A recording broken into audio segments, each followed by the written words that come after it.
What is up, scrubs? I'm back with kind of a pseudo deck profile, more so a recap of a tournament I went to this past weekend that was best of one format through Swiss. And I decided to take my tricolor Ginyu for a spin, but I made some tweaks, not just for best of one, but I think going forward, including into possibly Connecticut, if this is or is not, cannot either confirm nor deny that I'm playing this in Connecticut. But the deck performed really well. I was super excited about it. So what I did to change the deck itself was I stripped its reliance on blue for any sort of offense whatsoever. And so this version of the deck, I don't have a sideboard for it yet. I'm still working on the sideboard for maybe playing it this weekend. Not sure yet. Could do it. Who knows? No one knows. But so I built the deck itself just to be able to, again, be good in game one. And so I stripped the reliance on blue completely for offense, and I replaced it with maxing out on Senzu Beans, Whis Coercions, playing 2 Mothaba still, and then I maxed out on green threats, which... So essentially I stripped the 4 beers from the list, and I ended up putting in a third 7-drop Gohan, a third Hidden Awakening Kale, a third Super Saiyan Gohan, the 4-drop, and then a 1 copy of Full Power Trunks. And this is a techie one of that I've been playing a lot, and it's been really cool because people don't expect it.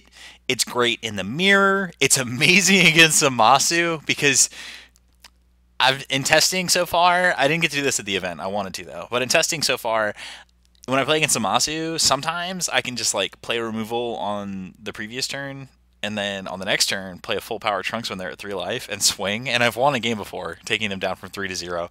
So this has been really cool. So I like really as a techie one of, again, my deck lists are kind of weird and off the wall. I play a lot of 2s and 1s, and so this is what the list looks like right now. So going into this weekend, this is kind of what my main deck configuration is looking like. As you can see, I still keep a lot of the same extras. The only thing I really did was add the Senzu Beans and the battering lasers. So I went X1 in Swiss. My loss was to a Bloodless Mirror, but they were Galactic Emperor Frieza, and they're playing red and green and splashing yellow, which I knew going into that in a best of one that matchup was horrendous. Like, especially because they were on the play, so I essentially needed 1 more energy at all times in order to be able to defend myself, and I never had it because I was on the draw.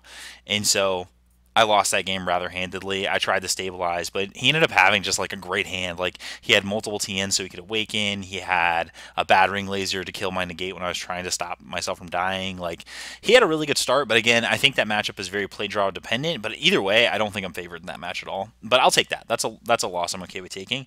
But anyways, so this is the list itself. So what we did was we traded off, like I said, we traded off Beerces. We still have removal in the deck through Kales and Determined Super Saiyan Gohan. And we're just leaning on green for all of our threats. The reason why this is so important is because this allows the deck to be much better when it comes to energy management. So instead of having to tap any sort of blue on our turn, no, whenever we're casting like a creature, we are most of the time tapping green. And then if we need to tap blue and the yellow, which we really want to do, we can. But a lot of our spells we're just casting with green. So it allows us to get the ideal board state of 2 green, 1 blue, 1 yellow, and then you can play green energy every turn after that, and then now all your threats just end up continuing to be 1 color. So for instance, you know, I got to a point where I was on turn 5 against a non-bloodlust matchup, and then I was able to just play my Gotenks, and then tap 3 green, leave a blue and a yellow up. Turn 4, play another green, and then I had 4 green, and then I could just tap 4 green to play a kill spell, and then 5, do the same thing, and then just keep going as you go on. And that was huge for me. I was much more efficient. I was able to leave a permission on my opponent's turn every turn, so I had access to Crusher Ball, my negates, my Senzu Beans, my Mothballs, everything, and I didn't have to worry about it. That's one thing that I do think that this list has an edge over the other Tricolor Ginyu lists, is that since we don't run green defensive cards, we're much better at managing our energy and our resources than they are, and that helps out in the mirror. So the other addition, like I said, was the third 7-drop Gohan. Guys, I cannot stress enough how absurd this card is. This card won me every game. I cast it every game. I won every game that I played this way, including when we got to Top Cut, which was best of 3. We ended up splitting top 4, which was fine. I was tired. We'd played way too long anyway. But every match I played was won with 7-drop Gohan. Even if I was playing for fun. 7-drop Gohan just wins the game. You are going to run your opponent out of negates really quick. That's one thing that happens is once I turn the quarter, I awaken. I'm swinging with my leader almost every turn. And I'm not comboing, so I'm forcing them to either combo or take a life. And once we start getting to a game of who has more cards, a lot of times I have more cards. And then as I start windmill slamming go tanks after go tanks after go tanks after go tanks, they're going to have to run out of negates. And once they do, you just play the 7-drop Gohan with another double striker on the board. And every single time I was winning with, like, on these turns, I would activate Ginyu's double strike ability on the back, play 7-drop Gohan, and then now I'd have 3 to 4 attackers that all had double strike to close out a game. This is how I won every game. My Swiss matchups, round 1, I played against Mono Green Cell splashing yellow for a bad ring laser. Round 2, I played against a Mono Blue Vegeta, which that matchup was really cool, but inevitably ended with me playing 7-drop Gohan and just winning.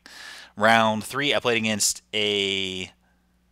This was the red, green, yellow Frieza matchup. Yeah, Galactic Universe Frieza matchup, and I ended up losing that one. Round 4, I ended up playing against Zamasu.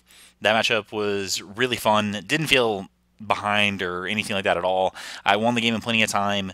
What you guys have to remember when playing against Zamasu, just be aggressive. Doesn't matter what deck you're playing, just swing. Get them down to 1 life, 2 life, whatever. Make them flip, and then just keep going at face. That's what I did. I just kept playing Go Tanks and going swinging with Double Strike over and over again, and then again close the game out with activating Double Strike on Ginyu, playing 7-drop Gohan, and just swinging until he milled out because he just ran out of gates at that point.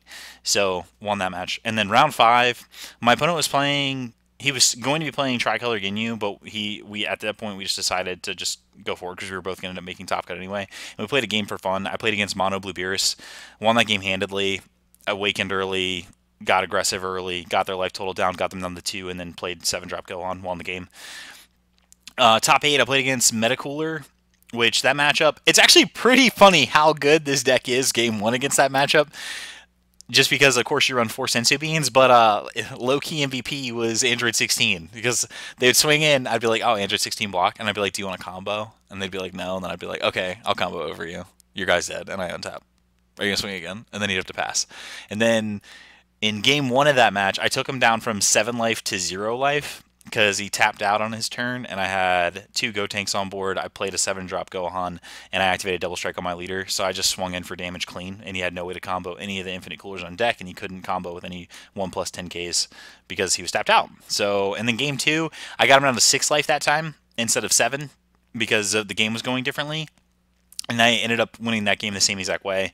Got him down. He only had 1 energy open on his turn. I had multiple threats on board. Ended up closing the game out that way. And so deck performed really well. 7-drop Gohan's incredibly strong. This card is being slept on. The fact that this card is only $3.50 is absolutely bananas to me. So be on the lookout. Also, I'm pretty certain that Tricolor Ginyus across the universe are going to start playing this card. You should. It's okay. You don't have to say that you got it from me. It's fine. Because I got it from Baby Girl Thomas Ingle when we in playtesting. He was just like, I really want to finish her. He was just like, what about 7-drop Gohan? I was just like, yeah, let's try it. And then it worked. So Baby Girl Thomas Ingle, thank you for being the best baby girl. And then all you guys use it. It's great. I don't see why you wouldn't. If you're not playing it, you know what? I'm gonna take the Toby Hernandez. If you're not playing this card in your Ginyu deck, you're bad. Darn right. Anyways, people would ask me about Father-Son Kamehameha and if it's been paying off. Yes. Yes. I've used it so many times.